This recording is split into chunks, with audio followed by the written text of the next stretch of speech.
राम राम।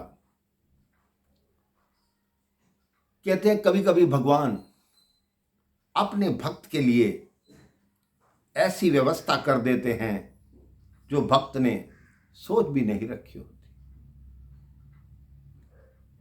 एक बहुत भक्त थे, गांव गांव घूमकर प्रभु राम के नाम का प्रचार करते थे।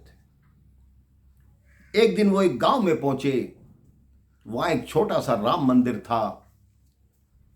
उसमें जाकर पुजारी को सर झुकाया, भगवान श्री राम को सर झुकाया और पुजारी से कहा कि मैं कुछ दिन इस मंदिर में रहना चाहता हूं। पुजारी ने कहा अवश्य रहिए। तब उस भक्त ने कहा मेरा ये नियम है, जिस गांव में भी जाता हूं 9 दिन प्रभु श्री राम की कथा करता हूं और 9 दिन बाद अगले गांव में जाता हूं।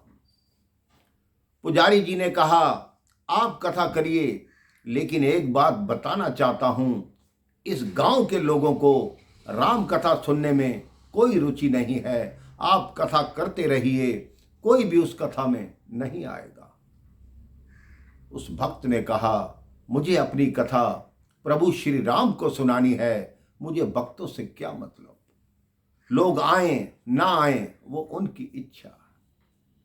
कथा का पहला दिन हुआ। पंडित जी ने मंदिर की झाड़ पोंछ की, उसके बाद कपाट बंद किए और कहा आप कथा करते रहिए, मैं घर चलूं। कोई व्यक्ति उस गांव का नहीं आया। उस भक्त ने अपनी कथा सुनानी शुरू कर दी। 1 दिन हो गए, 2 दिन हो गए, कोई व्यक्ति नहीं आया। 3 दिन कोई व्यक्ति नहीं आया। चौथे दिन 4 व्यक्ति गांव के आकर बैठ गए और कथा सुनने लगे। इसी प्रकार एक एक व्यक्ति रोज बढ़ता गया। 7वां दिन आ गया। 7वें दिन जब उसकी कथा आरंभ हुई, इधर एक सेठ जो बहुत ही कंजूस था, भगवान श्री राम की मूर्ति के आगे शीश नवाया और अपने लिए कुछ ना कुछ मांगने लगा। इतने ही देर में मूर्ति से आवाज आई हनुमान। हनुमान जी की मूर्ति बोली जी प्रभु। राम जी की मूर्ति ने कहा हनुमान, हमारा भक्त कथा कर रहा है। हमने आपको कहा था कि इसको 1000 रुपया दक्षिणा देनी है, तो याद रखना इसको 1000 रुपया दक्षिणा जब इसकी कथा पूर्ण होगी इसको दे देना। ये बात 1960 की है। उस समय 1000 की क्या कीमत होती थी आप समझ सकते हैं।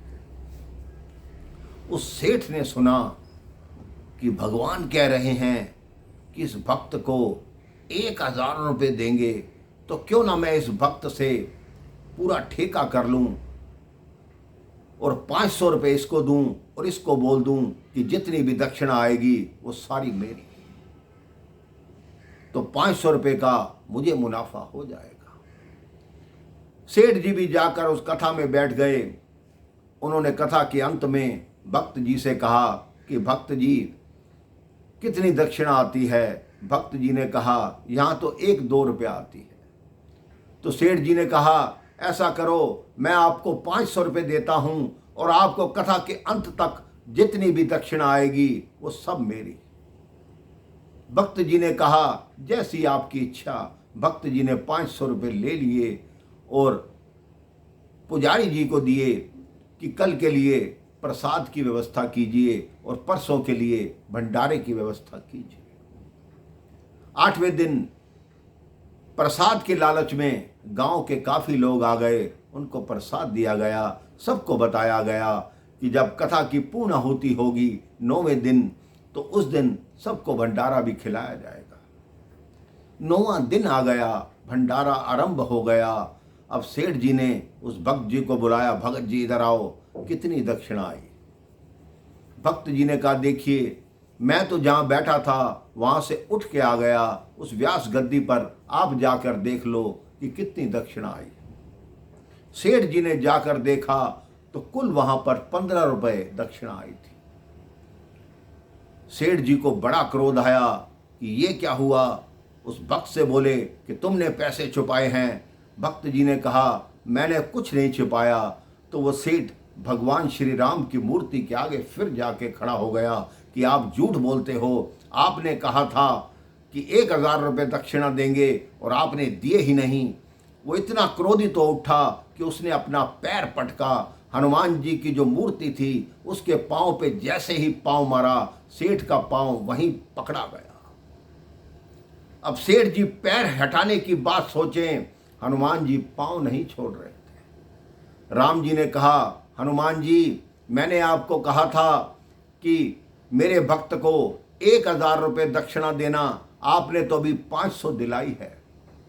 हनुमान जी ने कहा आप चिंता ना करें प्रभु, जिस सेठ ने 500 दिए थे मैंने उसका पैर पकड़ लिया है, वही 500 रुपये और दे के जाएगा।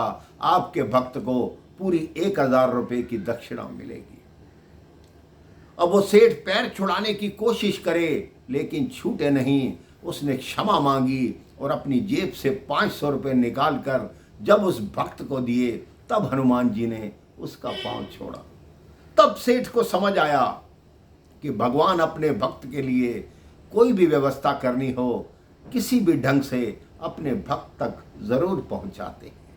आप अपने मन में भगवान के प्रति विश्वास रखिए कि आपकी भी सहायता भगवान अवश्य करेंगे, लेकिन आपका विश्वास दृढ़ होना चाहिए। राम राम, जय श्री राम।